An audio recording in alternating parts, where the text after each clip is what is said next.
আসসালামু আলাইকুম আমার সকল বন্ধুরা, রমজানের দাওয়াত রইল আপনাদের সবাইকে। এই তো রমজানের রান্না বান্না নিয়ে বসে পড়লাম। আজকে কি রান্না করব সেটাই আমার বন্ধুদের মাঝে শেয়ার করব। সবার মনে কিন্তু অনেকটাই খুশি জাগছে। 1 বছর পরে কিন্তু রমজান চলে আসছে। আমরা সবাই রোজা রাখবো এবং আল্লাহকে ভালোবেসে নামাজ কোরআন আদায় করে আল্লাহর শুকরিয়া আদায় করব। সরি, আমার একটু সমস্যার কারণে একটু ভুল হইল, সেটা একটু আমার দৃষ্টিতে দেখবেন। আজকে কিন্তু রান্না করা হবে বন্ধুরা, প্রথম রোজার জন্য গরুর মাংস রান্না হবে।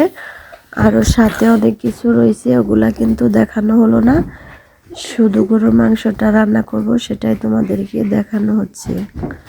চুলায় বসিয়ে কিন্তু সব ধরনের মশলা দিয়ে দিতেছি, দিয়ে কিন্তু নাড়াচাড়া করে নেব। এদিকে কিন্তু আমার ঠান্ডার সমস্যা, এই কারণে কয়েকদিন ভিডিও দেয়া হয় নাই, আর একটু বিজি ছিলাম। আজকে ভাবলাম প্রথম রোজা এবং রোজার জন্য রান্না বান্না করব আর আমার বন্ধুদের মাঝে শেয়ার করব। যেহেতু অনলাইনে আমার বন্ধু আছে, অবশ্যই তারা আমাকে মিস করবে, আমিও তাদেরকে মিস করি। বন্ধুরা ভালোবেসে ভিডিওটা দেখবে এবং লাইক করবে, শেয়ার করবে।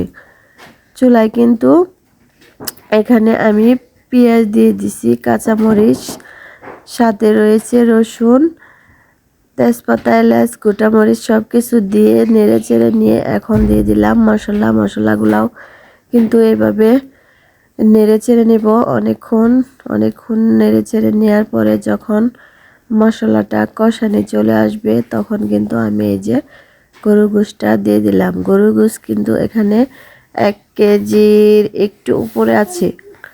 এটাই কিন্তু অল্প করে রান্না করলাম। আমি কিন্তু গরুর মাংস রান্না করলে এই কড়াইটা ভর্তি করে রান্না করি, বা মুরগির মাংস রান্না করলেও অল্প রান্না আমার পছন্দ না, আর ছোট ছোট টুকরো করেও রান্না পছন্দ না। সেটা বন্ধুরা তোমরা জানোই অবশ্যই। আমি এভাবেই কিন্তু রান্না করে খাই।